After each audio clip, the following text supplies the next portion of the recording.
유럽의 주요 국가들은 거의 잃어버린 20년 같은 느낌이죠. 옛날만 해도 우리 프랑스 그러면 멋진 프랑스, 파리 뭐 이런 느낌이 있었는데 지금 프랑스 이야기하면은 뭔지 모르지만 가난해지고 있는 나라는 느낌. 그러면은 미국은 뭐가 잘나가지고 지금 세계 경제 성장 오히려 주도가 있는 거는 미국이라고 해도 좀 과언이 아닐 정도니까요. 골목이 엄청 좁잖아요. 좁은 길에다가 무단 주차를 거기다 이렇게 해놓은 거예요. 안내하던 그 운전기사가 지금 상황이 이렇게 됐으니 그냥 유럽식으로 기다리자 그냥 그랬죠. 기다려야 될 것 같다. 네. 그러니까 그 일행에 있던 미국인 어느 여자가 그럴 수 없다고 무슨 소리냐고 우리 넷이서 그래서 이렇게 하면 들 수 있을 것 같은데 들어서 옮기는 게 어떻겠냐. 정말로 이제 들어가지고 옮겨놓고 차로 하니까 미국인 여자 기자가 그 운전기사한테 이게 바로 미국이라고. 미국의 정신이다. 네, 미국 정신이다. 이라고 했다는 거예요. 안녕하세요. 국제 시사문예지 파도입니다. 이번 시간에는 미국과 유럽의 그런 경제 격차에 대해서 다루려고 해요. 한국은 사회적으로도 유럽을 동경하는 분위기가 더 강했던 것 같아요. 유럽은 나라도 많고요. 그렇죠. 예, 골라 먹을 나라가 많죠. 네. 스웨덴도 있고 영국도 있고 프랑스, 독일 다 좋아하는 나라들이죠. 네. 그 저는 또 개인적으로는 네. 2004년쯤에 나왔던 네. 제레미 리프킨, 아하. 네, 그 사람이 썼던 책이 이제 2004년에 나온 책이 그 유러피안 드림이라는 책이었는데, 근데 그때쯤에 2004년이면 아직까지 또 이 유럽 끝발이 먹어주던 그럼요, 시절이었거든요. 그럼요. 네. 네. 그 당시에 또 한국에서는 홍세화 선생 또 글 많이 유행했었잖아요. 그쵸. 책 파리의 택시 운전수 뭐 이런 글들. 그 유러피안 드림이라는 책도 사실 내용은 이제 전반적으로 그런 내용이죠. 그러니까 아메리칸 드림의 시대는 끝났고 이제 유러피안 드림의 시대가 온다. 아메리칸 드림은 뭐 되게 개인주의적이고 뭐 하고 이렇지만은 유러피안 드림은 공동체를 좀 더 중시하고 좀 더 인간의 얼굴을 한 자본주의를 선호하고 막 이래가지고 그렇게 될 것이다. 그때만 해도 이제 미국 넘어서서 이제 훨씬 더 선진국이 되겠구나. 우리 나름의 코리안 드림도 쫓아보고 말이죠. 그죠. 네. 그랬는데 이 웬걸 지금 2023년 되고 나서 봐도 오히려 그때 비교해서 지금 유럽이랑 미국이랑 경제 격차가 훨씬 더 벌어졌거든요. 사실은 뭐 특히 유럽의 주요 국가들은 거의 잃어버린 20년 같은 느낌이 있죠. 맞아요. 네. 지금 EU의 경제 성장은 EU에서 가난한 나라들 중심으로 맞아요. 대표적인 게 폴란드라든지 불가리아라든지 거기가 성장을 이끌고 있고 그 주요 국가들은 지금 경제 성장을 못 하고 있거든요. 네. 의외로 최근에 지금 많이 발전해서 화제가 되고 있는 게 또 그리스죠. 그리스 그렇죠. 네, 그리스 원래 저 막 대학 다니던 시절 때만 해도 그 피그스라고 해가지고 포르투갈, 뭐 이탈리아, 그리스, 그다음에 스페인 이렇게 해서 네. 이제 유럽 연합의 제일 그 지진아들 약간 이래가지고 유럽의 돼지들 이렇게 되는 거네요. 네, 그렇게 해가지고 그때쯤에 특히 그리스 같은 경우는 뭐 거의 국가 부도 옛날 한국의 98년 같은 느낌으로 못 살았어요. 네. 그리스 못 살았어요. 지금 이제 나름대로 그 약간 중도 우파 그 정권이 나름 뼈아픈 개혁도 하고 이러면서 정권 또 재창출에도 성공을 했어요. 그럼에도 저는 불구하고. 그리스를 못 산다는 게 제가 외교부 다닐 때 첫 번째 담당했던 나라가 그리스라 가지고 출장을 가봤는데 농촌을 지나가는데 할머니가 당나귀를 타고 지나가는 걸 봤어요. 그래서 여기가 유럽이 맞나 이런 생각이 들 정도로 가난했단 말이에요. 어떤 분들은 그거 보면서 아 역시 낭만의 유럽 막 이런 생각을 하셨을 법도 한데 저는 1인당 GDP 중심으로 보니까 철저하게 돈으로만 그럼요. 아이고 나라가 잘 살아야죠. 네. 근데 2008년까지만 해도 미국이랑 유럽 연합 그 이쪽 그 나라들 GDP랑 다 합쳐서 비교를 해봐도 거의 엇비슷했거든요. 그렇죠. 큰 차이가 안 났었는데 근데 지금 15년 지난 2023년에는 거의 5조 달러 정도 유럽 연합이 훨씬 뒤처지는 거거든요. 그러니까 이런 걸 보면은 아 이게 아메리칸 드림이 사실 뭐 아메리칸 드림이라는 표현을 정말 달토록 많이 써가지고 너무 이제 클리셰 같은 느낌이 들기는 하지만은 근데 여전히 미국은 정말 여전히 잘 나가는. 그러니까 지금 보면은 예컨대 IT 소프트웨어라든지 이런 데도 보면은 미국에서는 계속 새로운 뉴스들이 나오잖아요. 뭐 AI가 갑자기 나오고 뭐 그러는데 독일, 유럽이라든 이런 데는 전통적인 산업 말고는 지금 없거든요. 방산을 보면 이제 그 나라의 수준을 알 수 있는데 옛날만 해도 진짜 무슨 F-15와 라팔과 뭐 유로파이터 간의 경쟁도 하고 그랬잖아요. 근데 지금은 미국은 F-22 같은 스텔스기, 레이더에 걸리지 않는 비행기가 날아다니는데 유럽은 아직 스텔스기 전혀 생산 못하고 있거든요. 그러니까 지금 이 방산 기술도 차이도 확 나버린 거예요, 지금. 옛날만 해도 우리는 프랑스 그러면 멋진 프랑스, 파리, 뭐 독일, 뭐 이런 느낌이 있었는데 지금은 벌써 한국의 1인당 GDP가 이제 이탈리아 따라잡았다 그러고. 그러니까 프랑스 같은 이야기 하면은 저도 어렸을 땐 프랑스를 워낙 좋아했는데 지금 프랑스 이야기하면은 뭔지 모르지만 가난해지고 있는 나라는 느낌 강하게 들고. 이젠 되게 건방지지만 그런 생각이 들고. 네, 그렇죠. 프랑스? 영국? 여전히 사람들이 영국에 대해서 갖고 있는 환상들이 있지만, 네. 저는 제가 이제 영국 방송에서도 일을 해보고 그랬지만, 그러니까 많이 가보셨잖아요. 네, 영국 한번만 답답합니다. 점점 이제 세계 국제 정세에서 미치는 영향이라는 것도 점점 줄어들 수밖에 없거든요. 그러다 보니까 자연스럽게 드는 생각은, 그러면은 미국은 뭐가 잘나가지고 오히려 지금 세계 경제 성장 오히려 주도가 있는 거는 미국이라고 그렇죠. 해도 저 과언이 아닐 정도니까요. 세계 최고 국가인데 1년에 경제 성장을 4% 해버리잖아요. 그러니까요. 이게 무슨 치트키를 썼길래 네. 이러는 걸까? 그러면 유럽은 또 왜 예전에는 그래도 미국이랑 대등하게 경제 규모가 됐던 나라가 왜 지금은 또 이렇게 훅 떨어졌을까? 왜냐면은 그걸 이제 우리가 알아야지 한국은 이제 그런 경험을 안 할 거 아닙니까? 하도에서 우리가 몇 달 전에 어느 중요한 기사를 하나 소개를 한 적이 있지 않습니까? 네, 그렇죠. 저희가 이제 소개한 이제 기사 제목은 이제 미국과 유럽의 격차가 15년간 더 벌어진 이유라는 그렇죠.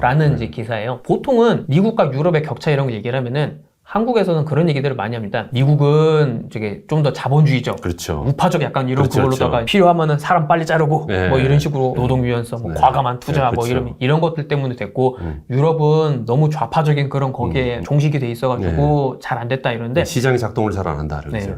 근데 저는 이게 너무 단편적인 해석이라는 그렇죠. 생각을 많이 네. 했었어요. 그런 단순한 피상적인 설명보다 더 좀 깊이 있는 설명들이 좀 있어줘야 된다라는 생각을 많이 하고 있었는데 때마침 이제 그런 설명을 해주는 이제 글을 이제 만난 그렇죠. 거죠. 그 그냥 피상적인 뭐 좌파 우파 이런 네. 걸 떠나서 정말 이제 세심하게 좀 더 깊이 있게 들어가서 네. 경제 성장을 가로막는 요소들이 무엇인지 네. 이런 거를 분석해내는 글들이 되게 중요하다고 생각을 하는데 이제 요 글을 이제 쓴 사람이 누구냐면은 매튜 이글레시아스라고 정치 평론으로 워낙 유명해서 아하. 바이든 정부 인사들이 가장 SNS에서 많이 팔로우하는 평론가 중 하나예요. 아, 네. 그러니까 워낙 특히 민주당 쪽 계열에서는 영향력이 되게 큰 사람이에요. 저도 되게 인상적으로 읽어서 요거를 꼭 우리가 소개를 해야 되겠다. 네, 근데 제가 매일 몇 번 하는데 답이 없다가 이제 뒤늦게 이제 네, 겨우받았죠. 얘기가 네. 돼가지고 최근에 이제 실게 된 거였죠. 근데 이 글에서는 크게 미국과 유럽의 격차가 벌어졌던 이유를 한 3가지 정도로 합니다. 첫 번째는 거시경제 관리예요. 그러니까 뭐 원래 거시경제만 재정이랑 재정, 그다음에 금융이죠. 통화, 네. 통화 이렇게 해가지고 네. 하는데 사실 미국이 그때 당시에 통화나 뭐 재정 그런 정책이 이런 게 상황이 여건이 좋진 않았거든요. 네. 왜냐면 그 바로 직전에 이라크 전쟁, 아프가니스탄 그렇죠. 전쟁으로 돈을 엄청나게 해외에다가 그렇죠. 네. 써버린 상태였으니까요. 그럼에도 불구하고 유럽연합보다는 상황이 났었다. 그러니까 유럽연합은 사실은 그리스라든지 이런 데들 막 위기에 빠졌을 때 저도 그때 기억이 나거든요. 그러니까 그리스 사람들은 우리 구제금융 좀 해줘 이러는데 독일 이렇게 잘 사는 나라에서는 야 니네들 위해서 우리가 그 희생을 해야 돼? 네, 그렇죠. 이래가지고 거기서 불만이 많으니까 결국 그리스에 대해서 충분하게 그렇게 도움이 못 됐었고 그러다 보니까 그리스도 되게 굴욕적인 거의 저 국가 파산 정도 그렇죠. 상태로 가가지고 그때 이제 그래서 막 극좌파 그 시리자 이런 애들이 집권하고 그랬는데 얘네도 집권을 해보니까 상황이 녹록치가 않아가지고 결국은 그 쓰리쓴 그 구조조정과 그런 네. 그거의 약을 또 삼켜야 됐었거든요. 거시경제적인 관리가 사실 유럽연합보다는 미국이 좀 더 나았었고 일단은 뭐 미국 같은 경우는 단일 정부잖아요. 그렇죠. 유럽연합만 해도 여러 나라들이 합쳐가지고 서로 합의를 봐야 되기 때문에 이 합의가 잘 안 될 거예요. 아마. 그러다 보니까 그냥 결국은 재정정책이 굉장히 약할 수밖에 없다는 생각이 듭니다. 예, 구조적으로. 예. 그리고 그 다음엔 저는 요게 되게 결정적인 차이라고 두 번째. 생각해요. 네, 두 번째가 이제 이 셰일 혁명. 셰일. 네, 그러니까 왜냐면은 사실 미국도 한 70년대까지만 해도 상당한 산유국이었었는데 그 이후로는 이렇게 일반적으로 어디 중동이나 이런 데서 하다시피 좀 쉽게 뽑아서 쓸 수 네, 있는 파이프 꽂아서 뽑는 거죠, 네, 말하면. 그런 원유는 이제 거의 바닥이 나기 시작해가지고 이제 그때부터 그래서 이제 뭐 에너지 위기니 뭐 그때 그 오일 쇼크 뭐 이런 것들이 이제 있었던 거라고 보도 얘기를 하는데 그러니까 흙 속에 들어있는 그걸 그렇죠. 갖다가 프래킹이라고 해가지고 네. 그런 공법을 써서 이제 채취하는 그걸 이제 발견을 하게 됐는데 그 시절에 유럽연합은 그 기술을 환경 파괴나 이런 거 위험이 있다고 해가지고 대체로 다 금지를 시켜버린 반면 미국은 이 기술을 포용을 해서 좀 더 계속 기술 개발을 하고 이래서 논란의 여지가 있긴 하지만은 이제 처음에 이제 셰일 그 공법이나 이런 것들에 비해서 초기 공법에 비해서 이제 최근에는 많이 발달을 해서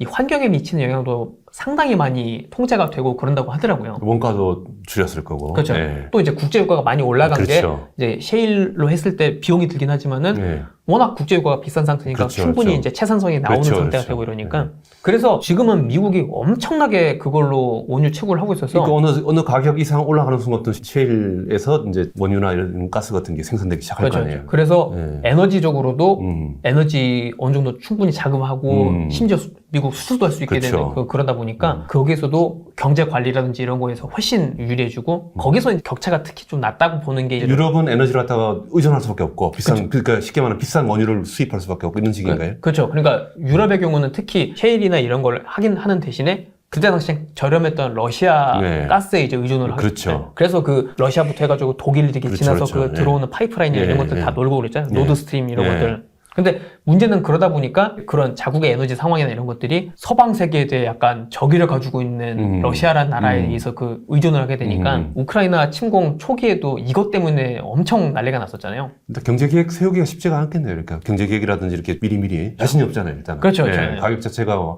외부에서 들어오는 변수가 되버리니까 예측이 또 안 되고 네. 이러니까 그러니까 그런 측면에서 이제 에너지 그게 또 컸다는 거죠. 원래 또 매튜 이글레시아스가 오바마를 되게 좋아하긴 하지만은 이 사람이 그래서 그때 당시 오바마가 했던 그 셰일가스에 대해서 보였던 되게 유연한 그 정책을 되게 이제 칭송을 해요. 원래는 민주당 계열 사람들은 셰일에 대해서 조금 약간 반대했잖아요. 근데 이제 오바마는 셰일 그거를 어쨌든 그 미국의 그런 에너지 자립이랑 그런 것들이 필요하다고 생각하니까 그걸 포용을 하면서도 이제 최대한 뭐 환경적으로는 할 수 있도록 노력을 하고 이래서 이제 그 실용적이네요. 네, 그 노선이 이제 바이든까지도 이제 계속 계승이 돼서 오고 있는 건데 그 매튜 이글레시아스는 가장 강조하는 게 그런 의미에서 볼 때 오바마는 자기 진보 아젠다를 밀어붙이면서도 진보들도 진보가 가장 받아들이기 싫어하는 그런 이 경우에는 그렇죠, 셰일가스죠. 셰일가스죠. 네. 네. 그런 걸 받아들이도록 개혁을 시켜주고 네. 그렇게 해서 한 되게 훌륭한 대통령이었다 이런 얘기를 해요. 이념에 흔들리지 않고 실용을 쫓아갔다. 그렇죠, 그렇죠. 네. 그래도 이제 큰 그 이념의 어떤 틀은 그렇죠. 잡되. 네. 그러니까 이게 사실 말은 쉽지만은 이게 진짜 어떤 정치인이든 이런 거 하기가 진짜 어렵거든요. 아, 그럼요. 네. 용기도 필요하고. 특히 그 자기 편, 그러니까 뭐 진보면 진보, 보수면 보수,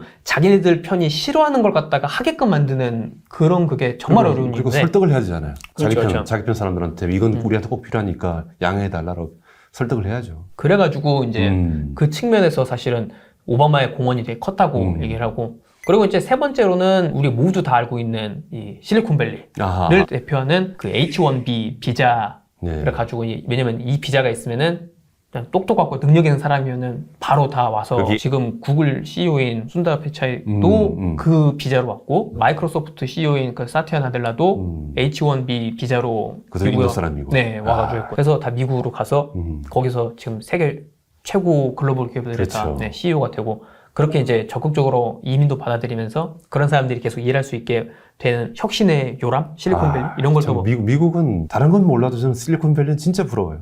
전 세계에 그런 공간이 없잖아요. 지금. 오직 미국만 가지고 있잖아요.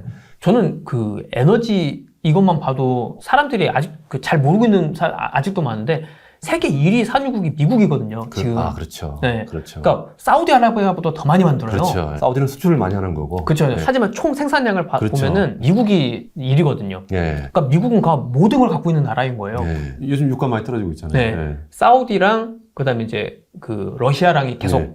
짝짝꿍 해가지고 오페크 플러스 거기에서 일부러 감산을 해서 네. 유가를 높게 유지하려고 그랬는데 사우디는 자기들 이제 경제 개발하려고 돈 만들고. 그죠, 그죠. 예. 러시아는 지금 전쟁 자금들 되려고 지금 돈 만들고 있고요. 그러려고 그렇게 네. 감산을 하면서 그 하려고 그랬는데 미국이 물량으로 떼어버리니까 그래서 지금 작년 사우디는 네. 지금 경쟁이 마이너스 성장을 했습니다. 아이고. 저희가 이제 그때 MBS 얘기하면서 역시 돈 많은 나라 그 네. 왕자님이랑 확실히 다르다 이러는데 MBS도 미국이 각 잡고 한번 저기 해버리면은 미국은 세죠. 미국은 이거 세죠. 정말 미국 네. 정말 무서워요. 아하. 이 매튜 이글레시아스는 크게는 이제 이렇게 네. 이 세 가지 요인에서 미국이 유럽이랑 그 경제 격차를 더 벌릴 수 있었다 이렇게 얘기를 해요. 매튜 이글레시아스는 이제 본인이 자기 그때 경험을 얘기하는 거는 그러니까 미국인들이 좀 더 실용적인 문제 해결을 그렇죠. 중시한다. 너무 네. 뭐 이념적인 거나 이런 게 얽매이지 않고 규범이나 규칙에 너무 집착하지 않고. 네, 실용적인 문제 해결을 중시한다라는 뭔가 자기 이제 에피소드를 공유를 한 건데 독일 보면은 뭐 유럽 많은 나라들이 그렇지만은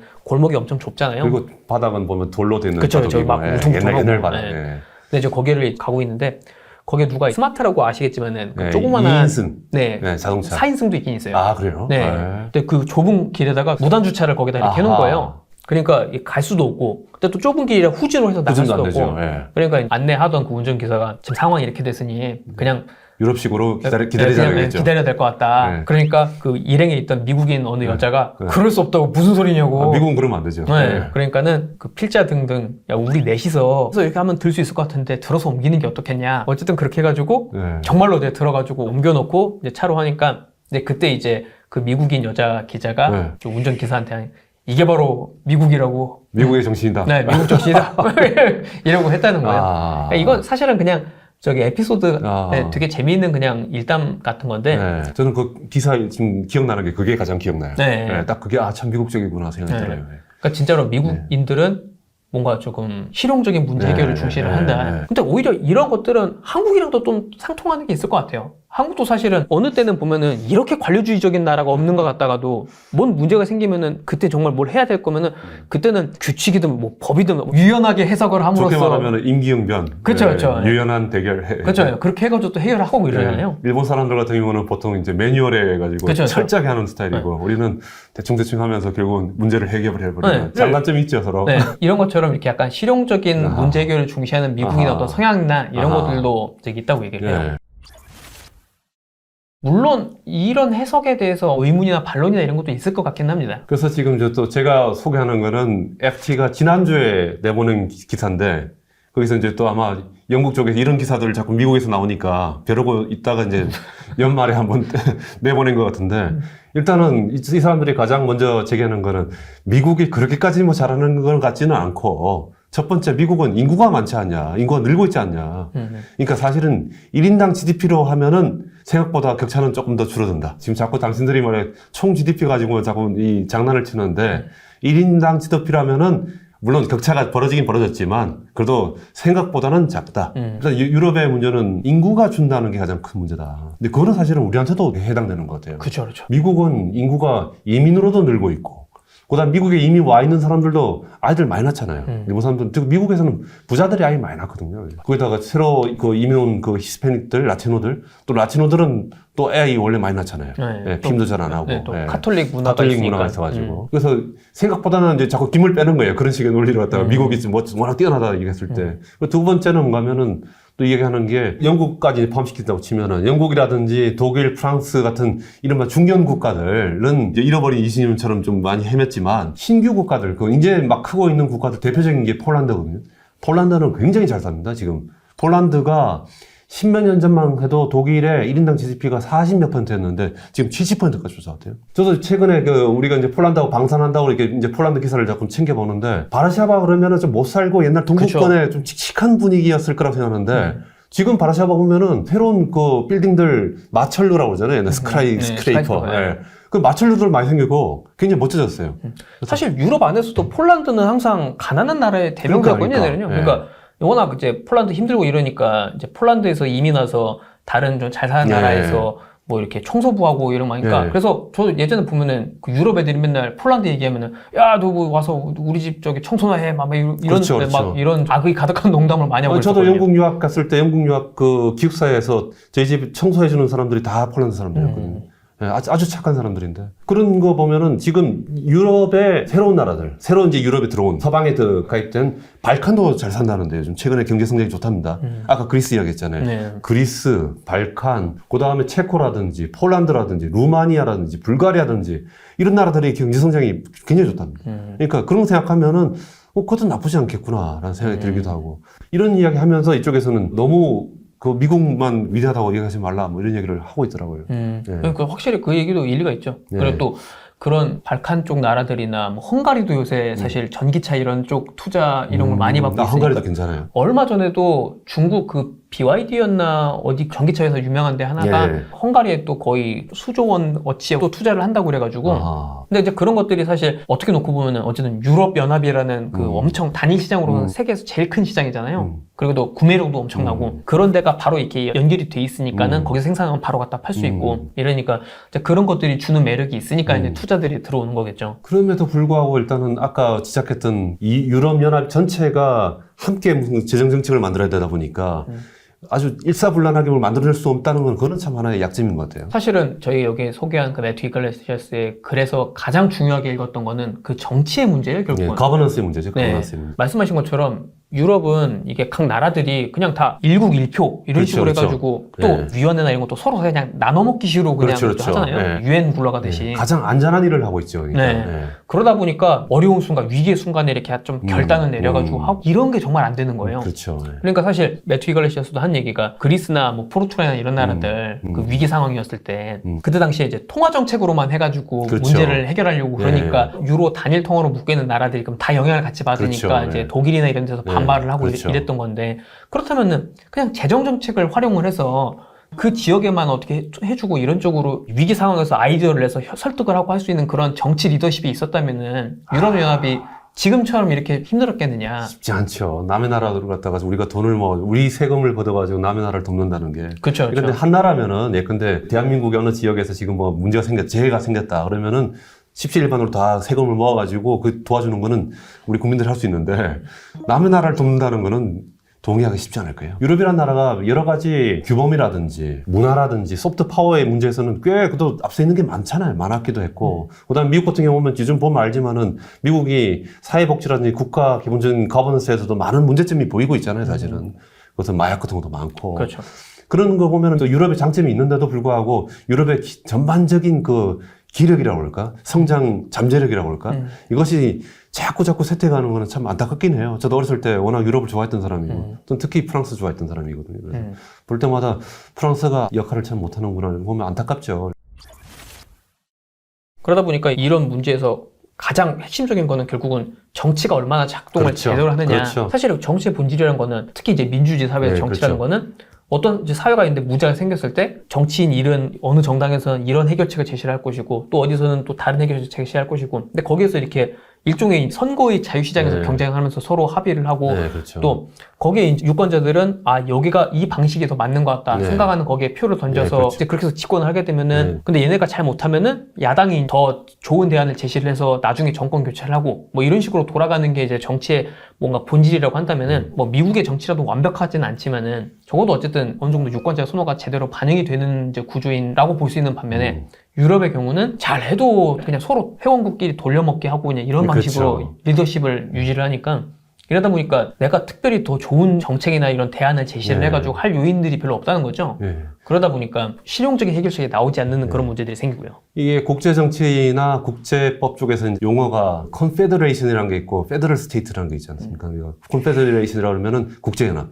느슨하게 국가들끼리 서로 합의 만들. 쉽게 말하면 EU 같은 거죠. 유럽연합이 바로 대표적인 컨페더레이션이고 그 다음에 미국 같은 경우가 연방국가로서의 페더럴 스테이트. 사실은 중앙정부가 있지만 뭐 주변 이제 지방자치단체랑 이렇게 협업을 만들어내는. 그러니까 어쩌면은 그걸 이제 미국식의 합중국이라고 친다면은 옛날 이제 하버마스 같은 학자들도 유럽도 이제는 국가연합을 넘어서서 이제 합중국을 하자고 막 제의한 적도 있거든요. 어쩌면은 EU 유럽연합이 계속 이렇게 동력을 잃어간다면 어느 순간 연방국가로 합중국을 할 거냐 아니면 그냥 있을 거냐 아니면 아예 해체할 거냐 이렇게 아마 선택의 시점이 오긴 올 것 같아요. 계속 발전을 못하고 계속 정체된단 말이죠. 그럼 영국이 브렉시트로 빠져나간 것도 그럴 가능성도 있죠. 뭐 네, 그런, 네. 그런 선상에서 네, 보니까 희망이 안 보인다고 쓸 수 네. 있죠. 네. 물론 이제 그게 영국에 과연 좋은 일인지는 네, 여전히 네. 뭐 논란의 여지가 있지만요. 네. 이걸 보면서 이제 저희가 생각을 하게 된 거는 결국은 한국도 앞으로 한국이 맞이해야 될 문제들 부지기수입니다. 이런 거에 대해서 정치가 잘 작동을 해서 그렇죠. 거버넌스. 네,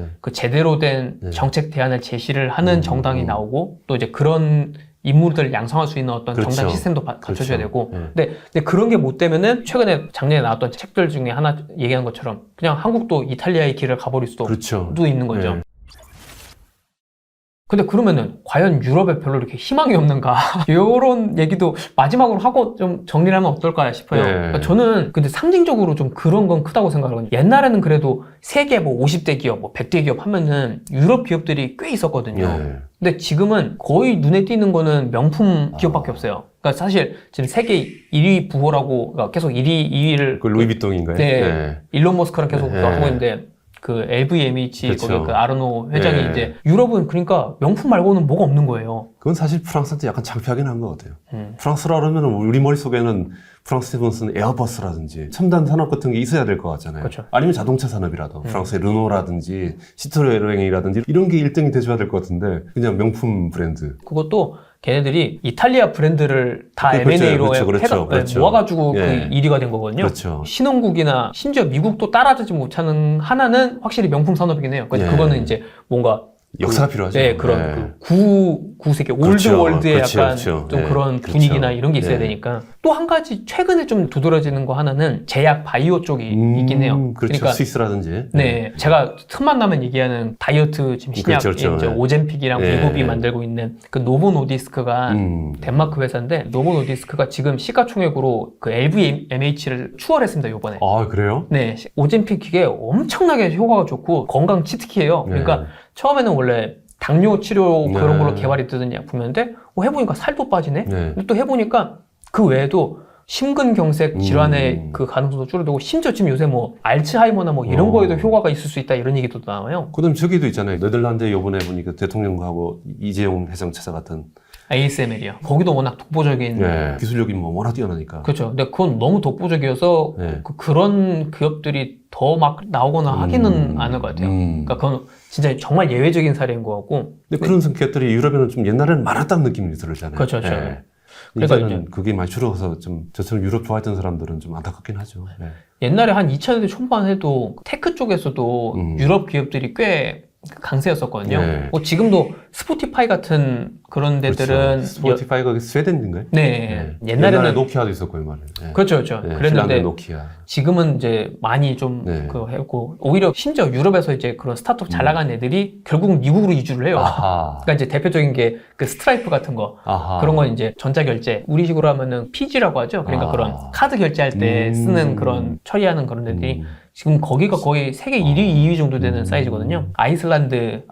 네, 그 작은 나라. 네, 거기 그 기업인데 인구 몇십만 되지도 않는 그 나라. 네, 거기 형제가 창업을 했는데 형제들이 결국은 샌프란시스코 이적으로 거기서 이제 차려요. 걔네 입장에서 볼 때도 미국이 훨씬 그런 일단 아이슬란드는 뭐 규제만 많지 뭐 있겠어요. 이게 도와줄 만한 게. 저희가 소개했던 기사 중에 다른 기사 또 어떤 게 있냐면은 이거는 약간은 결은 다르긴 하지만 그 망 중립성에 대한 이야기인데 망 중립성에 대해서도 그 유럽연합 차원에서 일종의 약간 규제 같은 거를 더 세게 하니까 그 이후에 이제 유럽에서 앱 개발사 중에 히트하는 앱 개발사 수가 좀 많이 줄어들었다 뭐 이런 분석도 있어요. 그쪽도 많이 옮겨갔나요? 또 미국 쪽으로. 그러니까 이 규제가 많아지니까는 유럽 연합 안에서는 히트 앱 개발하고 이러는 회사들이 좀 줄어들었다는 분석인 거예요. 이게 이제 흔히 얘기하는 유럽은 너무 규제가 많아서 그렇죠. 근데 또 일정 부분은 사실이기도 하거든요. 네, 저는 하여간 미국하고 유럽 딱 보다 보면 느낀 게 새로운 기술은 어디서 나올까 생각하면 저는 항상 미국 쪽에서 나올 거라고 기대를 해요. 특히 IT나 이쪽에서는. 맞아요. 그다음에 그러면은 예컨대 A 같은 이게 이제 또 막 나중에 문제를 일으킬 거 아니에요. 그러면 문제를 일으키기 전에 미리 규범들을 만들어놔야 될 거 아니에요. 규제할 수 있는 규범. 그러면 규범은 역시 유럽 애들이 잘 만든다. 그래서 또 규범 만드는 건 유럽 만드는 걸 보는 거죠. 아, 벤치마크 해야 되겠다. 그렇죠. 네, 기술은 미국, 그다음에 규범은. 네.